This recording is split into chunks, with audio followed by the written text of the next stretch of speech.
ಶ್ರೀಗಂಧ ವಾಹಿನಿಯ ಇಷ್ಟಾರ್ಥ ಸಿದ್ಧಿರಸ್ತು ಕಾರ್ಯಕ್ರಮಕ್ಕೆ ತಮ್ಮೆಲ್ಲರಿಗೂ ಸ್ವಾಗತ. ನಕ್ಷತ್ರಗಳ ಸರಣಿಯ ಈ ವಿಶೇಷ ಕಾರ್ಯಕ್ರಮಕ್ಕೆ ತಮ್ಮೆಲ್ಲರಿಗೂ ಆತ್ಮೀಯವಾದ ಸುಸ್ವಾಗತ. ಇವತ್ತು ನಮ್ಮೊಂದಿಗೆ ಇದ್ದಾರೆ ಪರಾಶರ ಆಸ್ಟ್ರಾಲಜಿಕಲ್ ಹಬ್ ಹಾಗೂ ಪರಾಶರ ಜ್ಯೋತಿಷ್ಯ ಸಂಸ್ಥಾನದ ವ್ಯವಸ್ಥಾಪಕ ನಿರ್ದೇಶಕರು ಮತ್ತು ಗೌರವಾನ್ವಿತ ಅಧ್ಯಕ್ಷರಾದ ಶ್ರೀ ನಿರಂಜನ್ ಭಾರದ್ವಾಜ್ ಗುರುಗಳು. ನಮಸ್ಕಾರ ಗುರುಗಳೇ. ನಮಸ್ಕಾರಮ್ಮ.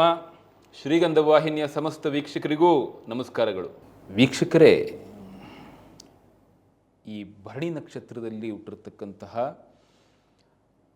ಸಾಧಕರು ಇವತ್ತಿನ ಈ ಸಂದರ್ಭದಲ್ಲಿ ನಾನು ಪರಿಗಣಿಸಿ ಮಾತಾಡ್ತಕ್ಕಂತಹ ಸಾಧಕರು ಯಾರಪ್ಪ ಅಂತಂದರೆ, ಕನ್ನಡ ಚಲನಚಿತ್ರರಂಗ ಕಂಡಂತಹ ಧೀಮಂತ ವ್ಯಕ್ತಿತ್ವ, ಶ್ರೀಮಂತ ವ್ಯಕ್ತಿತ್ವ, ಮಹಾನ್ ಚೇತನ ಅಂತಂದರೂ ತಪ್ಪಾಗಲ್ಲ.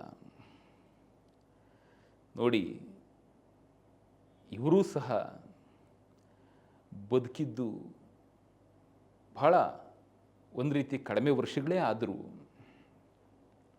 ಆದರೆ ಬಹುಕಾಲ ಅವರ ಹೆಸರು ಶಾಶ್ವತವಾಗಿ ಉಳ್ಕೊಳ್ಳುವಂತಹ ನಿಟ್ಟಿನಲ್ಲಿ ಅವರು ಸಮಾಜಕ್ಕೆ, ಚಿತ್ರರಂಗಕ್ಕೆ ಭಾಳ ಒಂದು ವಿಶೇಷವಾದ ಕೊಡುಗೆಗಳನ್ನೆಲ್ಲ ಅವರು ಕೊಟ್ಟಿದ್ದಾರೆ. ಇವರನ್ನು ಸಹ ನಾವು ಒಂದು ರೀತಿ ಪ್ರಾತಸ್ಮರಣೀಯರು ಅಂತಂದರೂ ತಪ್ಪಾಗಲ್ಲ.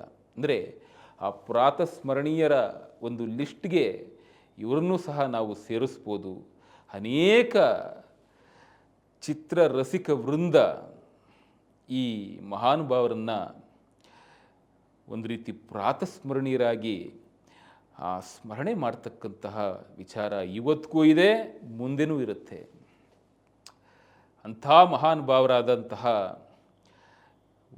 ಈ ಮೇರು ವ್ಯಕ್ತಿತ್ವ ಉಳ್ಳಂತಹ ವ್ಯಕ್ತಿ, ಕನ್ನಡ ಚಲನಚಿತ್ರರಂಗದ ಮೇರು ನಟರಾದಂತಹ ಡಾಕ್ಟರ್ ರಾಜ್ಕುಮಾರ್ ರವರ ಕಿರಿಯ ಪುತ್ರರು ಪವರ್ ಸ್ಟಾರ್ ಪುನೀತ್ ರಾಜ್ಕುಮಾರ್. ಈ ಪುನೀತ್ ರಾಜ್ಕುಮಾರ್ ರವರು ಕನ್ನಡ ಚಲನಚಿತ್ರರಂಗ ಕಂಡಂತಹ ಅಪ್ರತಿಮ ನಾಯಕ ನಟರು.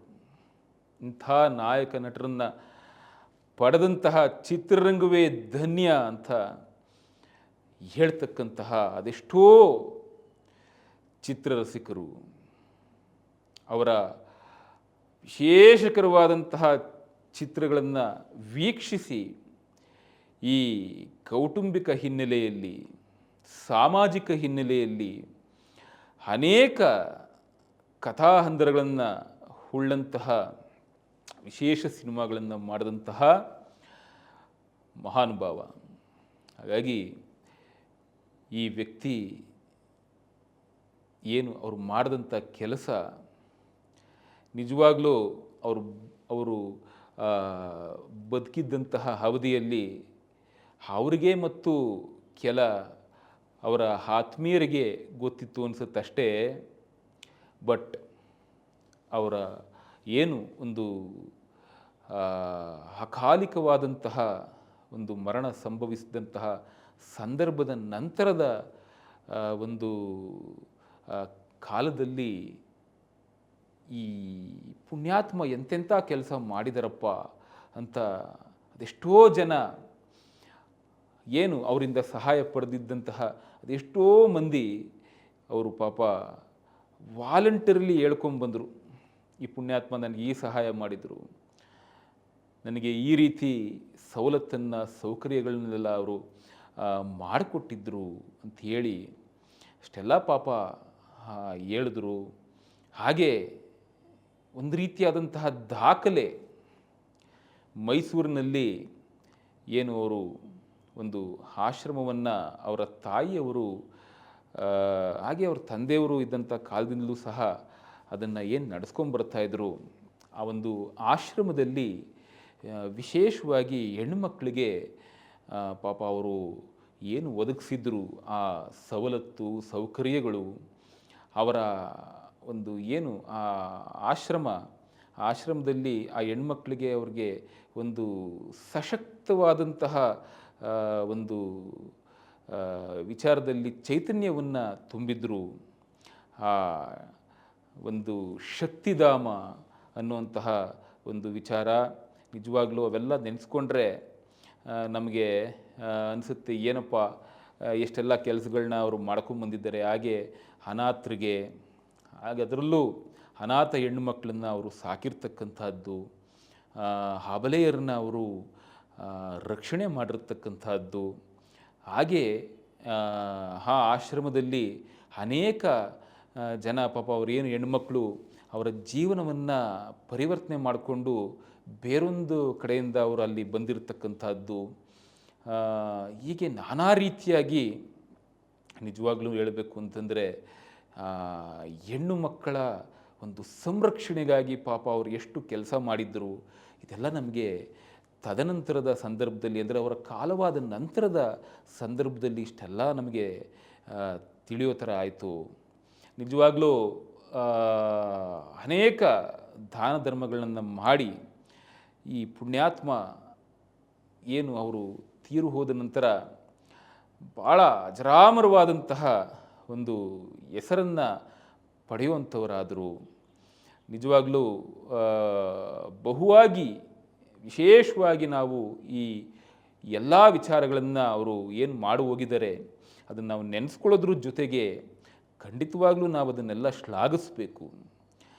ಇಲ್ಲ ಅಂತಂದರೆ ಅದು ಮೌಲ್ಯಾಧಾರಿತವಾದ ವಿಚಾರ ಆಗೋದಿಲ್ಲ. ಹಾಗಾಗಿ ಇಂಥ ಮಹಾನುಭಾವರು ಹುಟ್ಟಿರ್ತಕ್ಕಂಥದ್ದು ಈ ಭರಣಿ ನಕ್ಷತ್ರದಲ್ಲಿ. ಭರಣಿ ನಕ್ಷತ್ರ ನೋಡಿ, ಅದರಲ್ಲೂ 4ನೇ ಚರಣದಲ್ಲಿ ಪುನೀತ್ ರಾಜ್ಕುಮಾರ್ರವರ ಜನ್ಮ ಆಗಿರತಕ್ಕಂಥದ್ದು. ಕನ್ಯಾ ಲಗ್ನ ಇವರ ಜನ್ಮ ಲಗ್ನ, ಮೇಷರಾಶಿ, ಭರಣಿ ನಕ್ಷತ್ರ 4ನೇ ಚರಣ ಇವರ ಏನು ರಾಶಿ ಹಾಗೂ ನಕ್ಷತ್ರ. ನೋಡಿ, 6 ತಿಂಗಳು ಮಗುವಾಗಿದ್ದಾಗಲಿಂದಲೇ ಅವರು ಈ ಬೆಳ್ಳಿತೆರೆಯನ್ನು ಪ್ರವೇಶ ಮಾಡಿರುವಂಥ ವಿಚಾರ. ಪ್ರೇಮದ ಕಾಣಿಕೆ ಅನ್ನುವಂತಹ ಒಂದು ಸಿನಿಮಾದ ಮೂಲಕ ಅವರು ಈ ಬೆಳ್ಳಿತೆರೆ ಮೇಲೆ ಕಾಣಿಸ್ಕೊಳ್ತಾರೆ. ನೋಡಿ, ಅಲ್ಲಿಂದ ಅವರ ಸಿನಿ ಜರ್ನಿ ಶುರುವಾಗಿರುವಂತಹ ವಿಚಾರ. ಅಲ್ಲಿಂದ 1 ವರ್ಷದ ಮಗುವಾಗಿದ್ದಾಗ ಸನಾದಿ ಅಪ್ಪಣ್ಣ ಅನ್ನುವಂತಹ ಸಿನಿಮಾದಲ್ಲಿ ಅವರು ಬೆಳ್ಳಿತೆರೆಯಲ್ಲಿ ಕಾಣಿಸ್ಕೊಳ್ತಾರೆ. ಹಾಗೆ ಅದಾದ ಮೇಲೆ ವಸಂತ ಗೀತ, ಹಾಗೆ ಭೂಮಿಗೆ ಬಂದ ಭಗವಂತ, ಹಾಗೆ ಹೊಸ ಬೆಳಕು, ಆಮೇಲೆ ಭಾಗ್ಯವಂತ, ಈ ಥರ ಅನೇಕ ಸಿನಿಮಾಗಳಲ್ಲಿ ಬಾಲನಟರಾಗಿ ಅವರು ಏನು ಅಭಿನಯಿಸಿ ಜನಮಾನಸದಲ್ಲಿ ಬಾಲನಟನಾಗಿ ಅವರು ಅಂದಿನ ಕಾಲದಲ್ಲಿ ಏನು ಅವರು ಜನಮಾನಸದಲ್ಲಿ ನೆಲೆಸಿದ್ರು, ಅವರ ಅಮೋಘವಾದಂತಹ ಅಭಿನಯದ ಮೂಲಕ ರಂಜಿಸಿದ್ರು ಜನಗಳನ್ನ. ನಿಜವಾಗ್ಲೂ ಅವರ ಒಂದು ಚಲಿಸುವ ಮೋಡಗಳು ಸಿನಿಮಾ ಇದೆಯಲ್ಲ, ಕಾಣದಂತೆ ಮಾಯವಾದನು ನಮ್ಮ ಶಿವ ಕೈಲಾಸ ಸೇರಿಕೊಂಡನು ಅನ್ನುವಂತಹ ಈ ಚಿ ಉದಯಶಂಕರ್ ಅವರು ಬರೆದಿರುವಂತಹ ಹಾಡು, ಅಬ್ಬಾಬಾಬಾಬಾ ಏನು ಕೇಳ್ತಾ ಇದ್ದಾರೆ, ಒಂದು ಆನಂದ. ಅವರ ಒಂದು ಸಿರಿಕಂಠದಲ್ಲಿ ಚಿಕ್ಕ ವಯಸ್ಸಿನಲ್ಲಿ ಇದ್ದಾಗಲೇ ಅಂತ ಒಂದು ವಿಶೇಷವಾದ ಕಂಠ. ಅವ್ರ ತಂದೆಗೆ ಏನು ಒಂದು ಸಂಗೀತ ಸರಸ್ವತಿ ಒಲಿದಿದ್ರು, ಹಾಗೆ ಅವರ ನಮ್ಮ ಡಾಕ್ಟರ್ ರಾಜ್ಕುಮಾರ್ರವರ ಕಿರಿಯ ಪುತ್ರರಾದಂತಹ ಪುನೀತ್ ರಾಜ್ಕುಮಾರ್ರವರಿಗೆ ಬಾಲ್ಯದಲ್ಲಿಯೇ ಸಂಗೀತ ಸರಸ್ವತಿ ಎಂಥ ವಿಶೇಷವಾದಂತಹ ಒಂದು ಹಾಡುಗಳನ್ನ ಹಾಡಿಸಿದಾರಪ್ಪ ಅಂದರೆ ನಿಜವಾಗ್ಲೂ ಅವೆಲ್ಲ ವರ, ಸರಸ್ವತಿ ವರ. ಹಾಗೆ ಭಕ್ತ ಪ್ರಹ್ಲಾದ ಸಿನಿಮಾದಲ್ಲೂ ಅಷ್ಟೇ ಎಂಥ ಅಮೋಘವಾದ ಅಭಿನಯ, ನಿಜವಾಗ್ಲೂ ಅವೆಲ್ಲ ಗ್ರೇಟ್. ಹಾಗೆ ಬೆಟ್ಟದ ಹೂವು ಅನ್ನುವಂತಹ ಒಂದು ಸಿನಿಮಾದ ಮೂಲಕವೂ ಅವರು ಏನು ಒಂದು ದಾಖಲೆಯನ್ನು ಬರೋ ರೀತಿಯಲ್ಲಿ ಆ ಒಂದು ದಾಖಲೆಯನ್ನು ಸೃಷ್ಟಿ ಮಾಡ್ತಾರೆ. ಆ ವಿಶೇಷವಾದ ದಾಖಲೆ ನಿಜವಾಗ್ಲೂ ಅವತ್ತಿನ ಕಾಲದಲ್ಲೇ 85ನೇ ಇಸ್ವಿ ಆಸ್ಪಾಸು ಅಂತ ನಾನು ಅಂದ್ಕೋತೀನಿ. 85ನೇ ಇಸ್ವಿನೇ ಇರಬೇಕು. ಬೆಟ್ಟದ ಹೂವು ಸಿನಿಮಾ ನಿಜವಾಗ್ಲೂ ರಾಷ್ಟ್ರ ಪ್ರಶಸ್ತಿಯನ್ನು ಪಡ್ಕೊಳ್ತಾರೆ. ರಜತ ಕಮಲ ರಾಷ್ಟ್ರ ಪ್ರಶಸ್ತಿಯನ್ನು ಪಡ್ಕೊಳ್ಳೋದ್ರ ಮೂಲಕ ದಕ್ಷಿಣ ಭಾರತದಲ್ಲೇ ಒಬ್ಬ ವಿಶೇಷವಾಗಿ ಏನು ಒಂದು ಸಹಜಾಭಿನಯದಿಂದ ಒಬ್ಬ ಬಾಲನಟ ಆ, ಒಂದು ರಜತ ಕಮಲವನ್ನು ಪಡೆಯುವಂತಹ ಒಂದು ವಿಷಯ ಅಂದರೆ ಇದು ಪ್ರಥಮವಾದ ವಿಷಯ ಅಂತ ಅನ್ಕೋತೀನಿ. ಅಷ್ಟು ಸಹಜಾಭಿನಯ, ಆ, ಒಬ್ಬ ಕಡು ಬಡತನದ ಒಂದು ಬೇಗೆಯಲ್ಲಿ ಬೇಯ್ತಾ ಇರತಕ್ಕಂತಹ ಒಬ್ಬ ಹುಡುಗನ ಪಾತ್ರ ಎಷ್ಟು ಚೆನ್ನಾಗಿ ಮಾಡಿದ್ದಾರೆ. ನಿಜವಾಗ್ಲೂ ಅವೆಲ್ಲ ಗ್ರೇಟ್. ಆ ಕತೆ ಬರೆದಂಥ ಪುಣ್ಯಾತ್ಮರು, ಆ ನಿರ್ದೇಶನ ಮಾಡಿದಂಥವರು, ಹಾಗೆ ಏನು ನಮ್ಮ ರಾಜನ್ ನಾಗೇಂದ್ರ ಅವರ ಅಮೋಘವಾದ ಸಂಗೀತ, ತಾಯಿ ಶಾರದೆ ಲೋಕಪೂಜಿತೆ ಅಂತ ಹಾಡಿದಂತಹ ಪಿ ಬಿ ಶ್ರೀನಿವಾಸರವರ ಒಂದು ವಿಶೇಷವಾದ ಹಾಡು, ಇವೆಲ್ಲ ನಮಗೆ ಒಂದು ರೀತಿ ಏನೋ ಒಂದು ಖುಷಿಯನ್ನು ಕೊಡುವಂಥದ್ದು. ಅದಾದಮೇಲೆ ಪುನೀತ್ ರಾಜ್ಕುಮಾರ್ರವರು ಅಧಿಕೃತವಾಗಿ, ಅಂದರೆ ಬಾಲನಟನಾಗಿಯೂ ಅವರು ಅಧಿಕೃತವಾಗಿ ಅಭಿನಯ ಮಾಡಿ ಪ್ರಶಸ್ತಿನೇ ಪಡೆದಿದ್ದರು. ಹೀರೋ ಆಗಿ ಅಧಿಕೃತವಾಗಿ ಅವರು ಚಿತ್ರರಂಗದಲ್ಲಿ ಕಾಣಿಸ್ಕೊಂಡಿದ್ದು ಅವರ ಒಂದು 27ನೇ ವಯಸ್ಸಿನ ಸಂದರ್ಭದಲ್ಲಿ. ನೋಡಿ, 27ನೇ ವಯಸ್ಸಿನಲ್ಲಿ ಅವರು ಅಪ್ಪು ಅಂತ ಒಂದು ಸಿನಿಮಾ ಮಾಡ್ತಾರಲ್ಲ, ಈ ಸಿನಿಮಾದಿಂದ ಅವರು ವಿಶೇಷವಾಗಿ ಬೆಳಕಿಗೆ ಬರ್ತಾರೆ. ನೋಡಿ, ಅಪ್ಪು ಅನ್ನುವಂತಹ ಸಿನಿಮಾ ಹಲವು ಭಾಷೆಗಳಿಗೆ ರೀಮೇಕ್ ಆಗುತ್ತೆ. ಇದು ಸಹ ಅವರ ತಂದೆಯ ಒಂದು ಸಿನಿಮಾ ಅನುರಾಗ ಹರಳಿತು ಅನ್ನುವಂತಹ ಸಿನಿಮಾದ ಮಾದರಿಯಲ್ಲಿ ಈ ಸಿನಿಮಾ ಸಹ ಒಂದು ರೀತಿ ಹೆಚ್ಚು ಭಾಷೆಗಳಿಗೆ ರೀಮೇಕ್ ಆದಂತಹ ಒಂದು ಸಿನಿಮಾ. ಹಾಗಾಗಿ ಅನುರಾಗ ಹರಳಿತು ಅನ್ನುವಂತಹ ಸಿನಿಮಾದ ಮಾದರಿಯ ಒಂದು ರೀತಿಯಲ್ಲೇ ರೀಮೇಕ್ ಆದಂಥ ಸಿನಿಮಾ. ಬಟ್ ಅನುರಾಗ ಹರಳಿತುಗೂ ಅಪ್ಪುಗೂ ಆ ಒಂದು ಕಥೆಗಳಿಗೂ ಭಾಳ ಡಿಫ್ರೆನ್ಸ್ ಇದೆ. ಬಟ್ ಆ ನಿಟ್ಟಿನಲ್ಲಿ ಅದು ಅಷ್ಟರ ಮಟ್ಟಿಗೆ ಹಲವು ಭಾಷೆಗಳಿಗೆ ರೀಮೇಕ್ ಆಯಿತು. ಒಂದು ಒಳ್ಳೆಯ ಕಥೆಯನ್ನು ಪೂರಿ ಜಗನ್ನಾಥ್ರವರು ಎಣೆದಿದ್ದರು. ಭಾಳ ವಿಶೇಷವಾಗಿ ಆದಂತಹ ಸಿನಿಮಾ. ಅಲ್ಲಿಂದ ಅವರ ಸಿನಿ ಜರ್ನಿ ಹೀರೋ ಆಗಿ ಶುರುವಾಯಿತು. ವೀಕ್ಷಕರೇ, ನಾನು ಆಗಲೇ ತಿಳಿಸಿದ ಹಾಗೆ ಭರಣಿ ನಕ್ಷತ್ರದಲ್ಲಿ ಹುಟ್ಟಿರ್ತಕ್ಕಂಥವ್ರಿಗೆ 32 ತಪ್ಪಿದ್ರೆ 33ನೇ ವಯಸ್ಸಿನ ಒಂದು ಕಾಲಘಟ್ಟ ಏನು ಬರುತ್ತೆ, ಆ ಒಂದು ಕಾಲಘಟ್ಟ ಈ ಭರಣಿ ನಕ್ಷತ್ರದವ್ರಿಗೆ ಒಂದು ದೊಡ್ಡ ಮಟ್ಟದ ಮೇಜರ್ ಪಾಯಿಂಟು ಅಂತ ತಿಳಿಸ್ಕೊಟ್ಟಿದ್ದೆ. ಹಾಗಾಗಿ ಈ ದೊಡ್ಡ ಮಟ್ಟದ ಮೇಜರ್ ಪಾಯಿಂಟನ್ನು ಅಬ್ಸರ್ವ್ ಮಾಡಬೇಕು ಪ್ರತಿಯೊಬ್ಬರು. ಅರ್ಥ ಮಾಡ್ಕೊಳ್ಳಿ. ಯಾಕೆ ಹೇಳ್ತೀನಿ ಇದನ್ನು ಅಂತಂದರೆ, ನಿಮ್ಮ ಜೀವನದಲ್ಲಿ ಖಂಡಿತವಾಗ್ಲೂ ಈ ಮೇಜರ್ ಟರ್ನಿಂಗ್ ಪಾಯಿಂಟ್ಸಲ್ಲೇ ನಿಮ್ಮ ಜೀವನದ ದಿಕ್ಕು ಬದಲಾವಣೆ ಆಗಿರ್ತದೆ. ಹಾಗೆ ಭರಣಿ ನಕ್ಷತ್ರದವ್ರಿಗೆ ಈ 32 ತಪ್ಪುರೆ 33ನೇ ಒಂದು ವಯಸ್ಸಿನ ಕಾಲಮಾನ. ಹಾಗಾಗಿ ಪುನೀತ್ ರಾಜ್ಕುಮಾರ್ ಅವ್ರಿಗೂ ಸಹ ಅವರ 32 ಒಂದು ಏನು ಏಜು 2007ನೇ ಇಸ್ವಿ ಮಾರ್ಚ್ಗೆ 32 ಕಂಪ್ಲೀಟಾಗಿ 33ನೇ ಒಂದು ವಯಸ್ಸಿಗೆ ಅವರು ಪಾದಾರ್ಪಣೆಯನ್ನು ಮಾಡ್ತಾರೆ. ಆ ಸಂದರ್ಭದಲ್ಲಿ ನೋಡಿ, ಒಂದು ವಿಶೇಷಕರವಾದಂತಹ ಒಂದು ಸಿನಿಮಾ ಬಿಡುಗಡೆ ಆಗುತ್ತೆ. ಅವರ ವೃತ್ತಿ ಬದುಕಿನಲ್ಲೇ ಬಹಳ ಯಶಸ್ಸನ್ನು ತಂದುಕೊಟ್ಟಂತಹ ಒಂದು ಸಿನಿಮಾ ಆಗುತ್ತೆ. ಆ ಸಿನಿಮಾ ಈ ಜನರು, ಎಸ್ಪೆಷಲಿ ಆ ಸಿನಿಮಾವನ್ನು ನೋಡಿದಂತಹ ಜನಗಳು ಅದಕ್ಕೆ ಒಂದು ಅಪಾರವಾದಂತಹ ಮನ್ನಣೆಯನ್ನು ಕೊಡುವಂತಹ ಒಂದು ವಿಷಯ ಆ ಸಿನಿಮಾಕ್ಕಾಗಿ ದೊರಕುತ್ತೆ.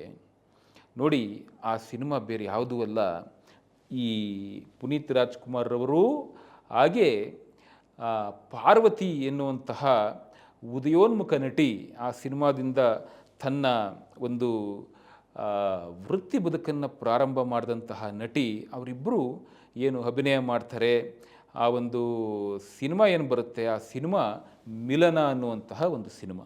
ಈ ಸಿನಿಮಾ ಎಷ್ಟು ಯಶಸ್ಸನ್ನು ಕಾಣುತ್ತೆ ಅಂತಂದರೆ, ಇಂಡಿಯನ್ ಈ ಸಿಲ್ವರ್ ಸ್ಕ್ರೀನ್ನಲ್ಲೇ ಫಾರ್ ದಿ ಫಸ್ಟ್ ಟೈಮ್ ಅದೊಂದು ಹಿಸ್ಟ್ರಿ ಕ್ರಿಯೇಟ್ ಆಗುತ್ತೆ. 500 ದಿವಸ ಈ ಏನು ಈ ಮಲ್ಟಿಪ್ಲೆಕ್ಸಸ್ನಲ್ಲಿ ಅದು ಓಡ್ತಕ್ಕಂಥದ್ದು. ಫಾರ್ ದಿ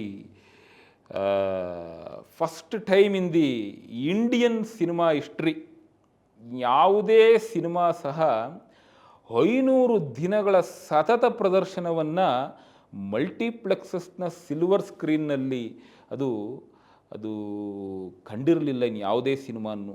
ಅಷ್ಟರ ಮಟ್ಟಿಗೆ ಆ ಯಶಸ್ಸು, ದಾಖಲೆಯುಕ್ತ ಯಶಸ್ಸು ಈ ಮಿಲನ ಸಿನಿಮಾಕ್ಕೆ ದೊರಕುತ್ತೆ.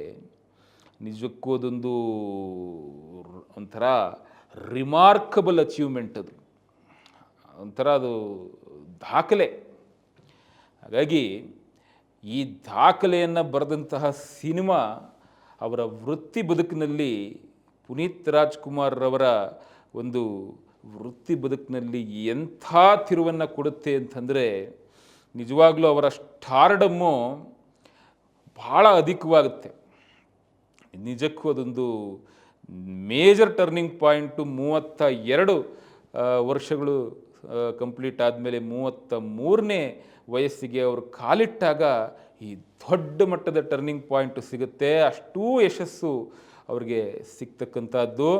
ಅವ್ರಿಗೆ ಗೌರವವಾಗಿ ಕರ್ನಾಟಕ ರಾಜ್ಯ ಚಲನಚಿತ್ರ ಪ್ರಶಸ್ತಿಯನ್ನು ಸಹ ಅವರು ಪಡ್ಕೊಳ್ತಾರೆ ಶ್ರೇಷ್ಠ ಅಭಿನಯಕ್ಕಾಗಿ. ನೋಡಿ ಎಂಥ ಒಂದು ವಿಷಯ ಇವೆಲ್ಲ.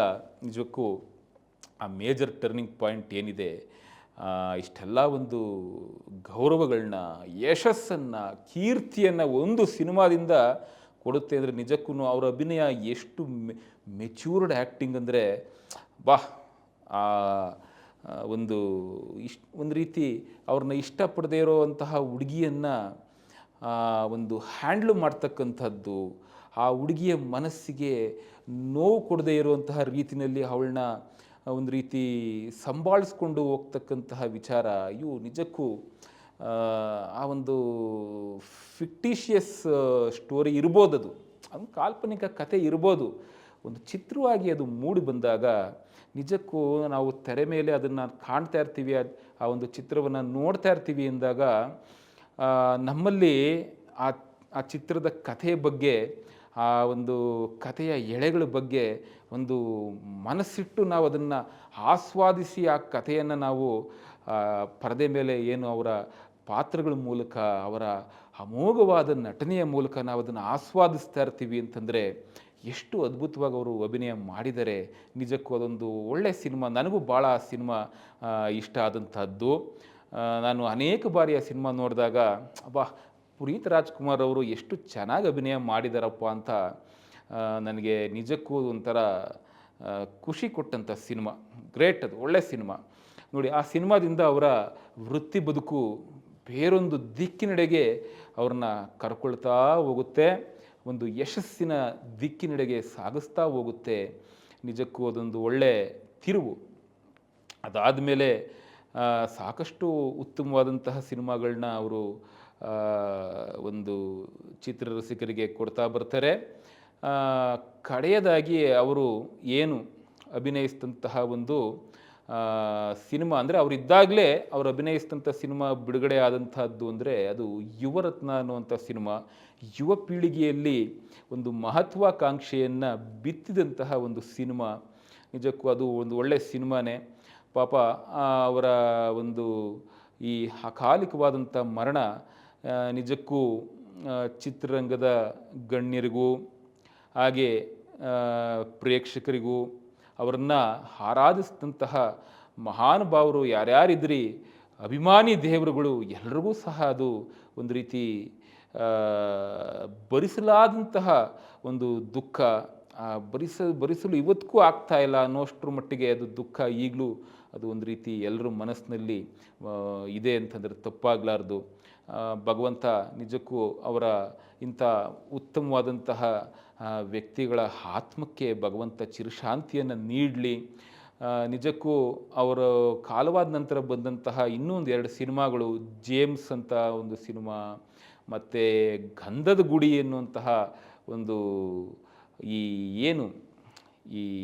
ಪರಿಸರ ಕಾಳಜಿಯನ್ನು ಹೊಂದಿ ಅವರು ಮಾಡಿದಂತಹ ಒಂದು ರೀತಿಯಾದಂತಹ ಶಾರ್ಟ್ ಫಿಲಮ್ ಅಂತಲೇ ಹೇಳ್ಬೋದು. ಅದು 1.5 ಗಂಟೆ 1.25 ಗಂಟೆ ಹೆಚ್ಚು ಕಡಿಮೆ ಬಂದಿರತಕ್ಕಂಥದ್ದು. ನಿಜಕ್ಕೂ ಅವೆಲ್ಲ ಒಂದು ಒಳ್ಳೆ ಸಿನಿಮಾಗಳು ಅಂತಂದರೂ ತಪ್ಪಾಗಲಾರ್ದು. ನೋಡಿ, ಅವ್ರ ತಂದೆ ಚಿತ್ರರಂಗಕ್ಕೆ ಕೊಟ್ಟಂಥ ಕೊಡುಗೆ ಬಹಳ ಅಪಾರ. ಹಾಗೆ ಅವರ ಕಿರಿಯ ಪುತ್ರರಾದಂತಹ ಏನು ನಮ್ಮ ಡಾಕ್ಟರ್ ಪುನೀತ್ ರಾಜ್ಕುಮಾರ್ರವರು ಕೊಟ್ಟಂತಹ ಈ ವಿಶೇಷಕರವಾದಂತಹ ಕೊಡುಗೆಗಳು ಚಿತ್ರರಂಗಕ್ಕೆ ಅವರು ಏನು ಒಂದು ಜನರನ್ನು ರಂಜಿಸುವ ಮೂಲಕ ಅಷ್ಟೆಲ್ಲ ಪಾಪ ಚಿತ್ರರಂಗದ ಏಳಿಗೆಗಾಗಿ ಅವರು ಶ್ರಮಿಸಿದ್ರು. ಅದ್ರ ಜೊತೆಗೆ ದಾನ ಧರ್ಮ ಮಾಡೋದ್ರ ಮೂಲಕ ಮನುಷ್ಯತ್ವವನ್ನು ಮೆರೆದ್ರಲ್ಲ. ನಿಜವಾಗ್ಲೂ ಆ ಪುಣ್ಯಾತ್ಮ ಅವರ ಆತ್ಮ ಇದೆಯಲ್ಲ, ಆ ಆತ್ಮ ಎಲ್ಲೇ ಇದ್ರೂ ಚೆನ್ನಾಗಿರಲಿ ಅಂತ ನಾನು ಈ ಸಂದರ್ಭದಲ್ಲಿ ಭಗವಂತನಲ್ಲಿ ಬೇಡ್ಕೊಳ್ತೇನೆ. ಭಗವಂತ ಅವರ ಆತ್ಮಕ್ಕೆ ಶಾಂತಿ ಕೊಡಪ್ಪ, ಚಿರಶಾಂತಿ ಕೊಡಪ್ಪ ಅಂತ ನಾನು ಆ ಭಗವಂತನಲ್ಲಿ ಪ್ರಾರ್ಥನೆ ಮಾಡ್ತೀನಿ. ಎಲ್ಲದಕ್ಕಿಂತ ಮುಖ್ಯವಾಗಿ ಪ್ರೇಕ್ಷಕರೇ ನೋಡಿ, ಯಾವುದೇ ಒಬ್ಬ ವ್ಯಕ್ತಿ ತಾನಿದ್ದಾಗ ಪಡ್ಕೊಳ್ಳೋಕ್ಕಾಗದೇ ಇರುವಂಥ ಬೆಲೆ ತಾನು ಸತ್ತಾಗ ಪಡಿತಾನಲ್ಲ, ಅದು ಅವನ ಜನ್ಮ ಸಾರ್ಥಕ ಅಂತ.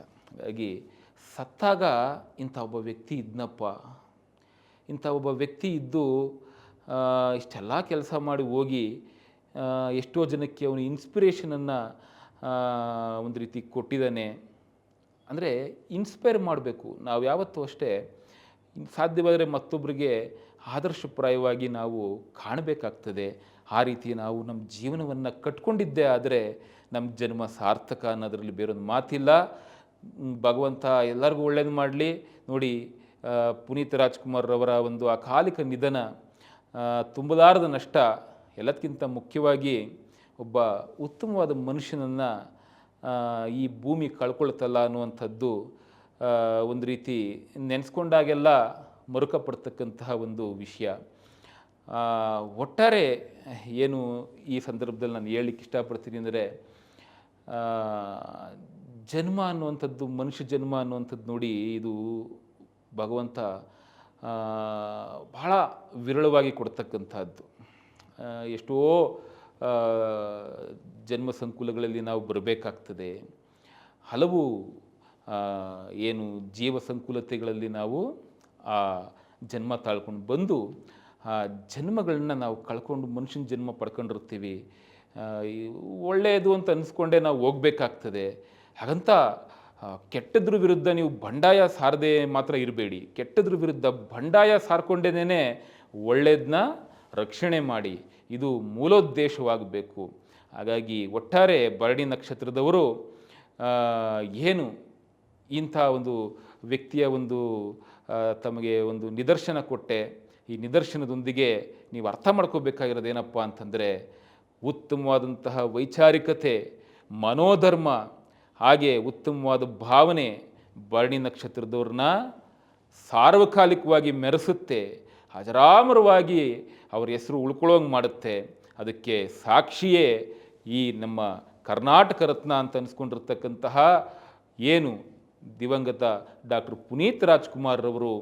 ಅವರ ಒಂದು ಹೆಸರು ಸಾರ್ವಕಾಲಿಕವಾಗಿ ಇದ್ದೇ ಇರುತ್ತೆ ಅಂತ ನಾನು ನಂಬಿದ್ದೀನಿ. ಯಾಕೆಂದರೆ ಅವ್ರು ಮಾಡಿರ್ತಕ್ಕಂಥ ಕೆಲಸ ಅಂಥದ್ದು. ಇಂಥ ಖ್ಯಾತನಾಮರು ಅವರ ಜನ್ಮವನ್ನು ಸಾರ್ಥಕಪಡಿಸ್ಕೊಂಡು ಹೋಗಿದ್ದಾರೆ. ಖಂಡಿತವಾಗ್ಲೂ ಅವ್ರು ನಮ್ಮ ಜೊತೆಗೆ ಇದ್ದಾರೆ ಅಂತ ಅಂದ್ಕೊಂಡಿದ್ದೀವಿ. ಹಾಗಾಗಿ ಎಲ್ಲೋ ಒಂದು ಕಡೆ ಅವ್ರನ್ನ ನಾವು ಉಚ್ಚರಿಸುವಂತಹ, ಅವ್ರ ಹೆಸರನ್ನು ಉಚ್ಚರಿಸುವಂತಹ ಸಂದರ್ಭದಲ್ಲಿ ದಿವಂಗತ ಅಂತ ಹೇಳಲಿಕ್ಕೆ ಬೇಜಾರಾದರೂ ಅನಿವಾರ್ಯ ಸಂದರ್ಭ. ಪಾಪ ಅವರು ದಿವಂಗತರಾಗಿದ್ದಾರೆ ಅನ್ನೋದಕ್ಕಿಂತ ಹೆಚ್ಚಾಗಿ ಭಗವಂತನ ಸಾನ್ನಿಧ್ಯಕ್ಕೆ ಅವರು ಹೋಗಿದ್ದಾರೆ. ಹಾಗಾಗಿ ಅಲ್ಲಿತ್ಕೊಂಡೇ ಎಲ್ಲರಿಗೂ ಅವರ ಅಭಿಮಾನಿ ದೇವರುಗಳಿಗೆ ಅವರು ಒಳ್ಳೆಯದಾಗಲಿ ಅಂತ ಹಾರೈಸ್ತಾರೆ ಅಂತ ನಂಬಿ ನಾನು ಅವರ ಈ ವಿಶೇಷ ಸಂಚಿಕೆಯನ್ನು ಇಲ್ಲಿಗೆ ಮುಗಿಸ್ತಾ ಇದ್ದೀನಿ. ಎಲ್ಲರಿಗೂ ಒಳ್ಳೆಯದಾಗಲಿ. ಲೋಕ ಸಮಸ್ತ ಸುಖಿನೋ ಭವಂತು, ಸಮಸ್ತ ಸನ್ಮಂಗಳಾದಿ ಭವಂತು. ಗುರುಗಳೇ, ಭರಣಿ ನಕ್ಷತ್ರದಲ್ಲಿ ಹುಟ್ಟಿರುವವರ ವಿಶೇಷತೆಗಳು, ಹಾಗೆ ಅವರಿಗಾಗಿ ಇರುವಂತಹ ಪರಿಹಾರ ಕ್ಷೇತ್ರಗಳ ಬಗ್ಗೆ, ಮತ್ತು ಭರಣಿ ನಕ್ಷತ್ರದಲ್ಲಿ ಹುಟ್ಟಿರುವ ನಮ್ಮೆಲ್ಲರ ಅಚ್ಚುಮೆಚ್ಚಿನ ನಾಯಕ ನಟರಾದ ಡಾಕ್ಟರ್ ಪುನೀತ್ ರಾಜ್ಕುಮಾರ್ ಅವ್ರ ಬಗ್ಗೆ ತುಂಬಾ ವಿಶೇಷವಾಗಿ ತಿಳಿಸ್ಕೊಟ್ಟಿದ್ದೀರಾ. ಧನ್ಯವಾದಗಳು ಗುರುಗಳೇ. ಧನ್ಯವಾದಗಳಮ್ಮ. ಎಲ್ಲರಿಗೂ ಶುಭವಾಗಲಿ. ಲೋಕ ಸಮಸ್ತ ಸುಖಿನೋ ಭವಂತು, ಸಮಸ್ತ ಸನ್ಮಂಗಳಾದಿ ಭವಂತು.